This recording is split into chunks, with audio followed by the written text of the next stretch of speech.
Yeah, good morning to all. In the previous session, we have studied about data transfer instructions and arithmetic instructions. In today's session, we are going for bit manipulation instructions. So these instructions are used for manipulating individual bits or group of bits that represent binary coded information. So these instructions are useful for manipulating bits.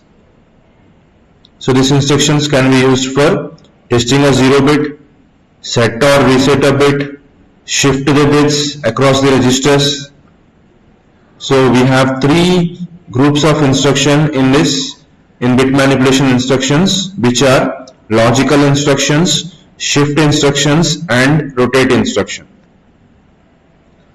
Logical instruction, nothing but it is able to do the logical operations like first one, not, nothing but complement of the source being present.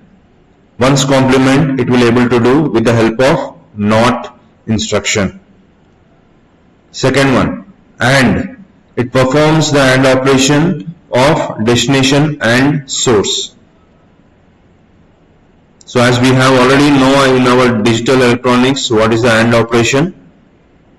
It is multiplication operation between two bits. So which may affect the flags like parity flag, sign flag and zero flag. So in the same way, both operands cannot be memory locations at the same time for any instructions whatever we are studying. Next, OR, it performs the OR operation of destination and source.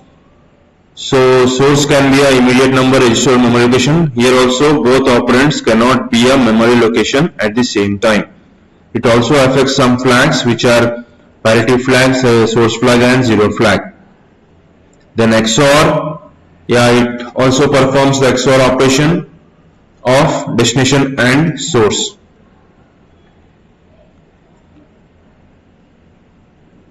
Next, shift operations. When we want to shift bit within a register from one position to other position, we'll be using these instructions. So it shifts bits of byte or words left by count.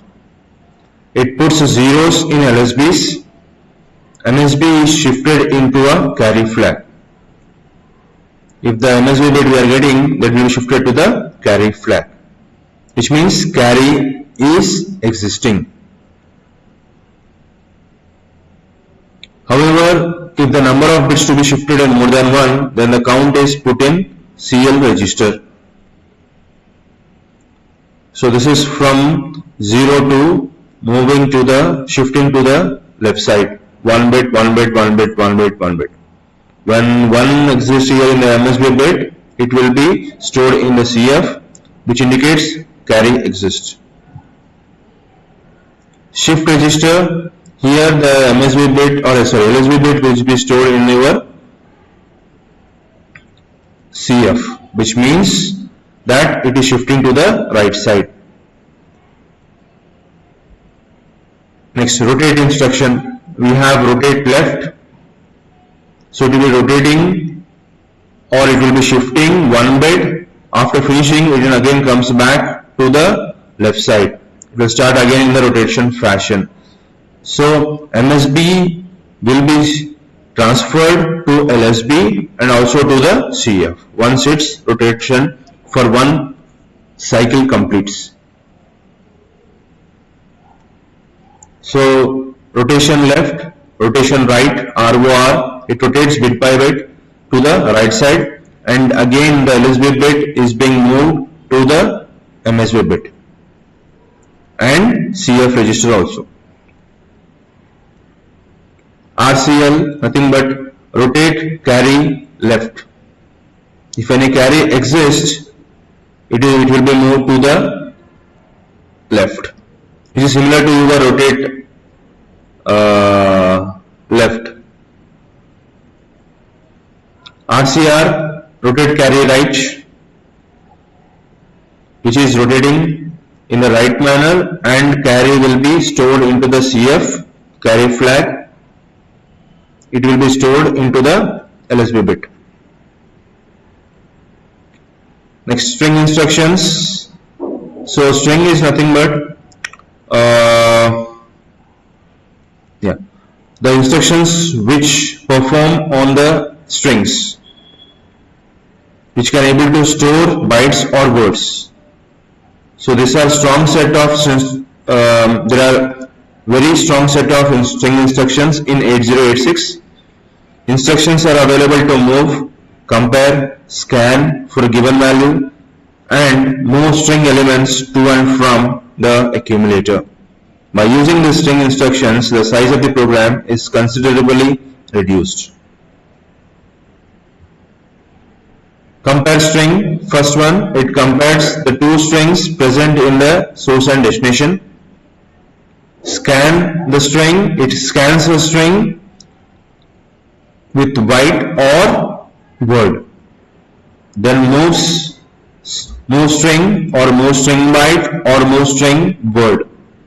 We can able to move the string from our source to destination, move the string byte from source to the destination, move the string word from the source to the destination.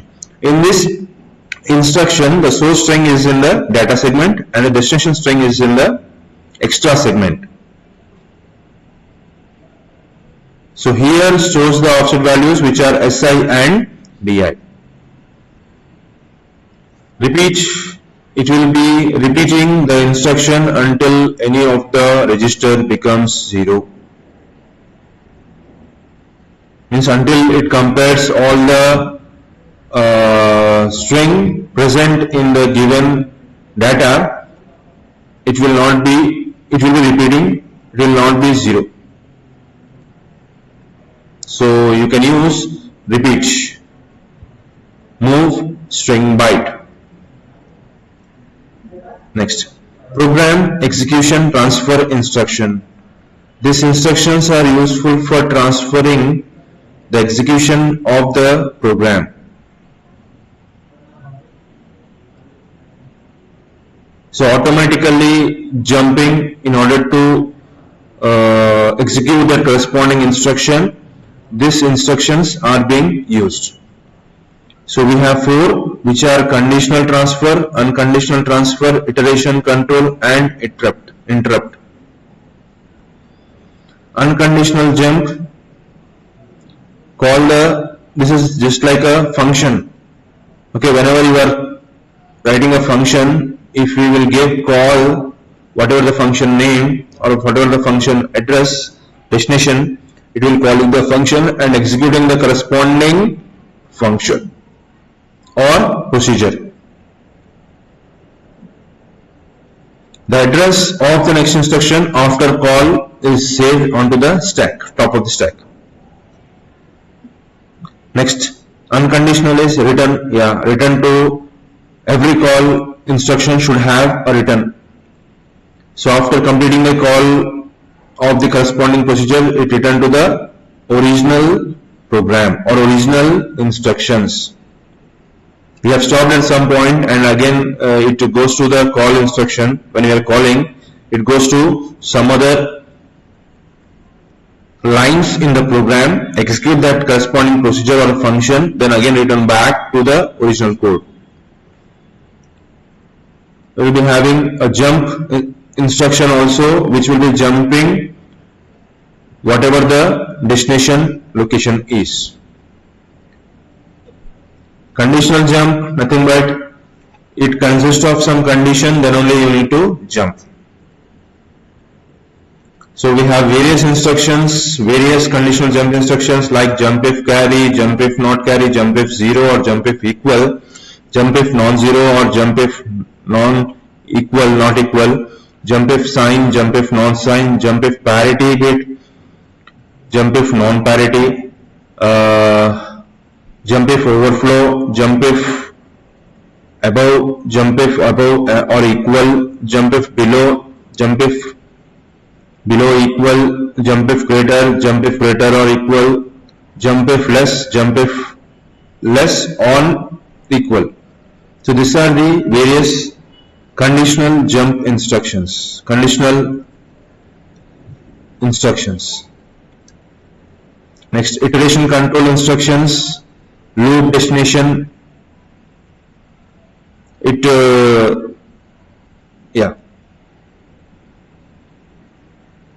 is a looping instruction like our while, like our if. So it will be looping until the condition is satisfied and returns to the next instruction. Int type, interrupt. If any interrupt occurs, these are the instructions what we need to use, which are int type. So this interrupts is nothing but a interrupt service routine. We'll be studying this in detail about interrupt in the coming sessions. So for now we have an int type or int o, which is interrupt overflow. If overflow is equal to 1, then interrupt. Otherwise control proceeds to the next instruction. iret interrupt return. If any return comes, it interrupts and return to the main program.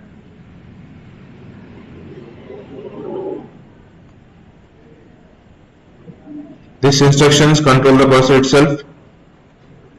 Direction instructions. STC set the carry flag. Set the carry flag to 1. It sets the flag to 1.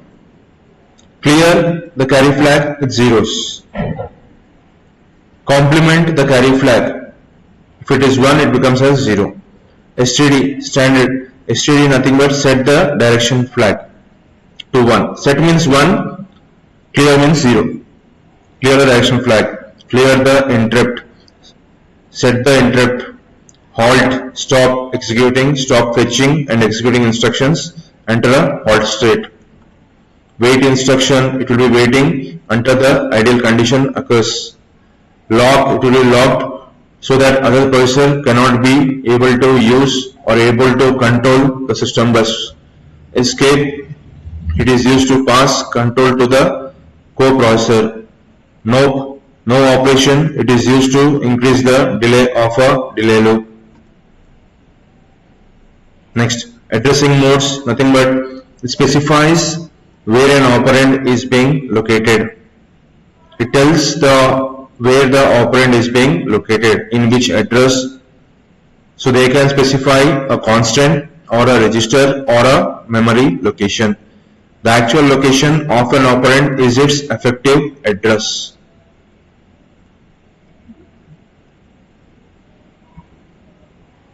So there are 5 addressing modes which 808086 we can able to address the various registers, various memory locations and to locate where the operand is. So first, modes for accessing immediate and register data. Modes for accessing data in memory. Modes for accessing IO ports.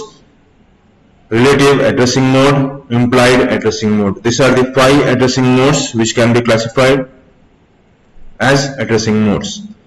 First, modes for accessing immediate and register data, which is nothing but we can call as immediate addressing. Nothing but whatever the value you want to store, that will be writing as so will be moved to the register, will be added to the register, whatever the instruction it might be. Thing is, giving directly the value, directly the data that should need to be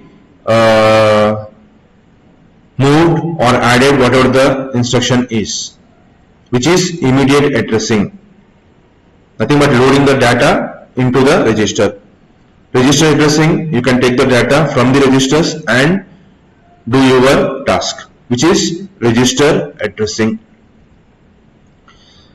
Modes for accessing data in memory. So direct addressing, you can give directly the address value, or indirect address, nothing but going to the source index or destination index we can use here, which are pointing to the address of the memory, and in that address whatever the content you need to, whatever the content present, you can able to do the task given by the user.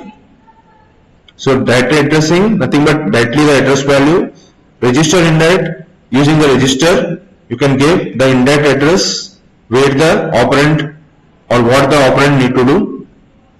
Based addressing, it is in this mode the effective address of the operand is obtained by adding direct or indirect displacement.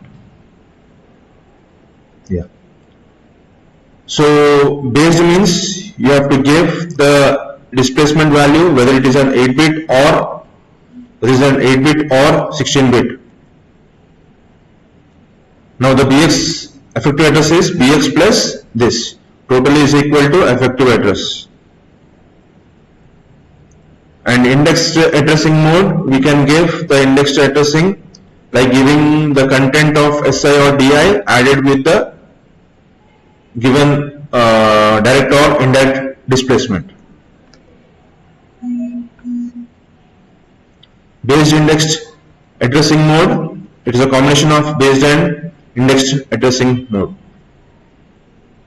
Modes for accessing IO ports, direct and indirect. We have direct port mode or indirect port mode. Relative addressing mode, nothing but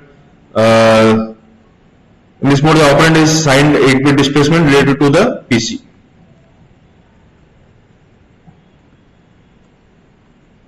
Thank you.